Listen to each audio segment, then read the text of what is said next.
Today I learned after call.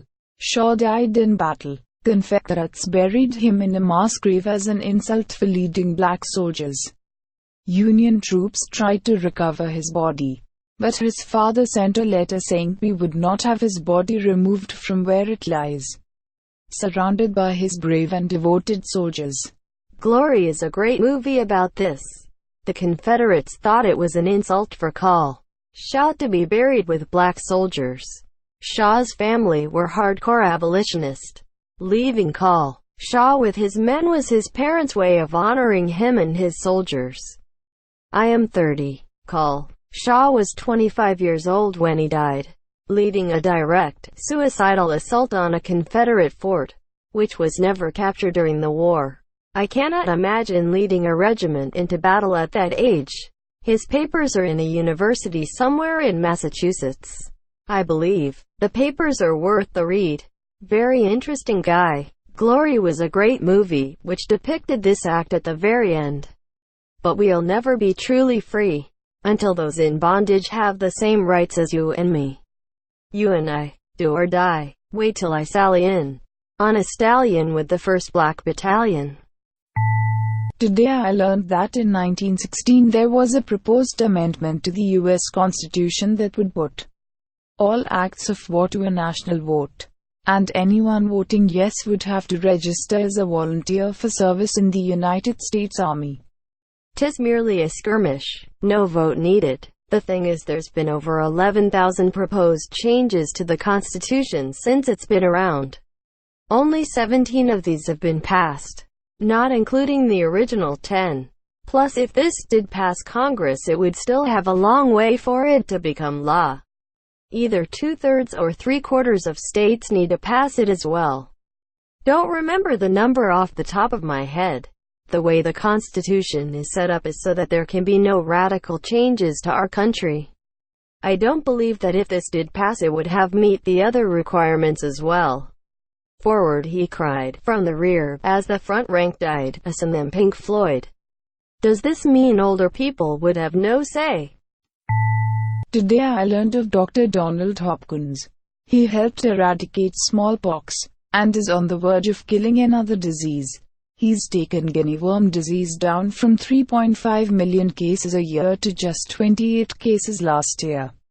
Is he working with Jimmy Carter? Oh good grief. Reading about the guinea worm is a nightmare. Wouldn't shed a tear if they went extinct, even if that is highly unlikely to happen. What a fucking boss. Nurgle can go suck it. Pixar movie from the guinea worm disease point of view. Pretty intense. Today I learned actor Robert Pattinson dealt with an obsessed fan who had been camping outside his apartment by taking her out on a dinner date. I just complained about everything in my life and she never came back. Imagine how she feels reading this. Lol. This news is from 10 years ago. February 10, 2009. I almost choked when I read. Greater Than the actor is about to start filming the second in the series of Twilight films, New Moon, which may co-star veteran teen actress Dakota Fanning. Mark Hamill did this on an episode of Just Shoot Me. David Spade. Finch was a superfan, stalker until Hamill turned it around and started following Finch and being annoying, complaining. Finch stopped following Hamill. Nothing is more attractive than who you imagine someone is. Today I learned in 1959, police were called to a segregated library in S. Carolina when a 9-year-old black boy refused to leave. He later got a PhD in physics from MIT and died in 1986. One of the astronauts aboard the Space Shuttle Challenger. The library that refused to lend him books is now named after him.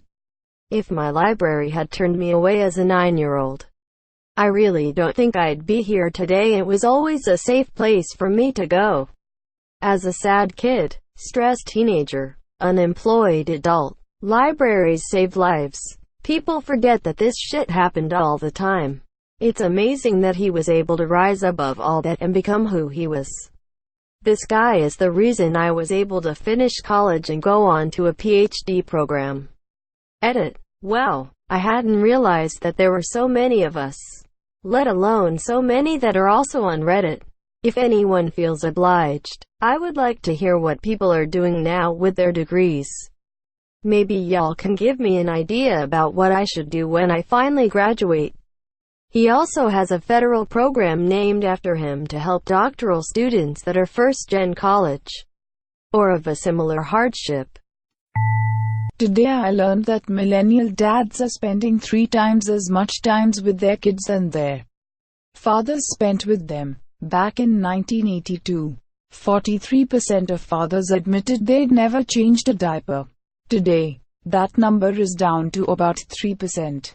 Millennial dads wish their fathers spent more time with them. That's why I spend time with my kids. My dad just left for work every day and came home tired every night to watch the Weather Channel. He was a great dad, but not a very attentive one. My dad changed my diaper once and still complains about it 22 years later. Edit, guys. I'm 22. After moving and discussing with my wife how much I hated my new job, we decided I could quit and watch the kids instead of them going to daycare. It has been some of the best time in my life getting to play with my kids every day instead of being burnt out from work when I get home.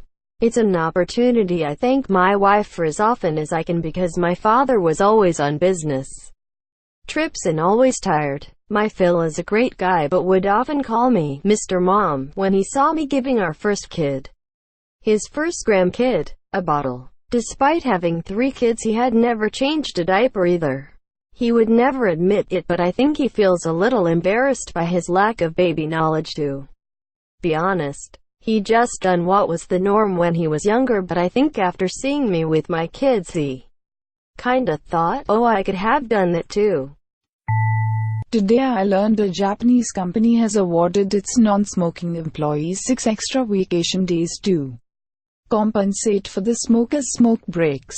I've posted this story before, but it's relevant again. I was in the Navy, and I used to take smoke breaks throughout the day.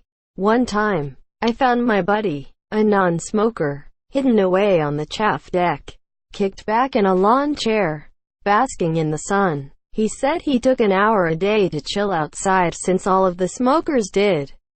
I wasn't mad. I offered everyone at my company an extra $10 a day to quit smoking. No one took me up on it.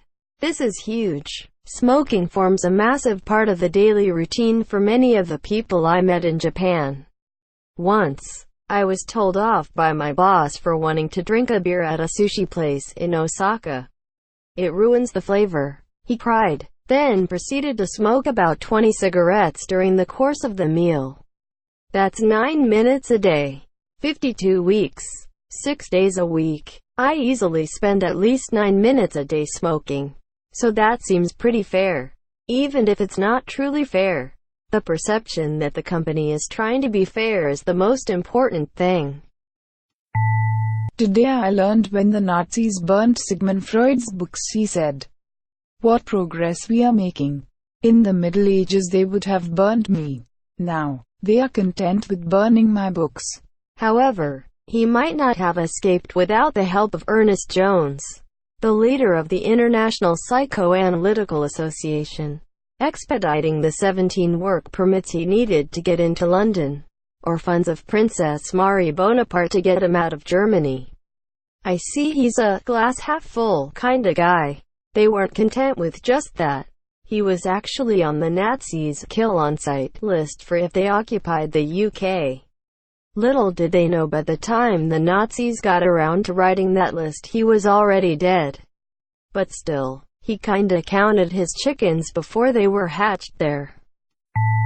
Today I learned that Billy Joel never sells front row seats in order to see the real fans right in front of him. He gives them away to random people in the cheap seats so that front row isn't always just wealthy people. True story. My mother went to one of Billy Joel's concerts and was approached by, I guess, somebody who was important at the venue and said, "We'd like to move you up to the front row." When my mother asked why, she was told that Billy Joel likes to see the front row filled with attractive blondes.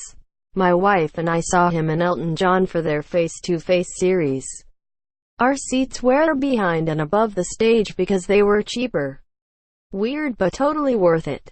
Their pianos spun so when Billy Joel spun to see us, he stopped singing and said, "I bet you didn't think these seats would be that good." Wink. Anyone want a front row seat to a Billy Joel concert? I've got a primo one right up the back. Only $1,000.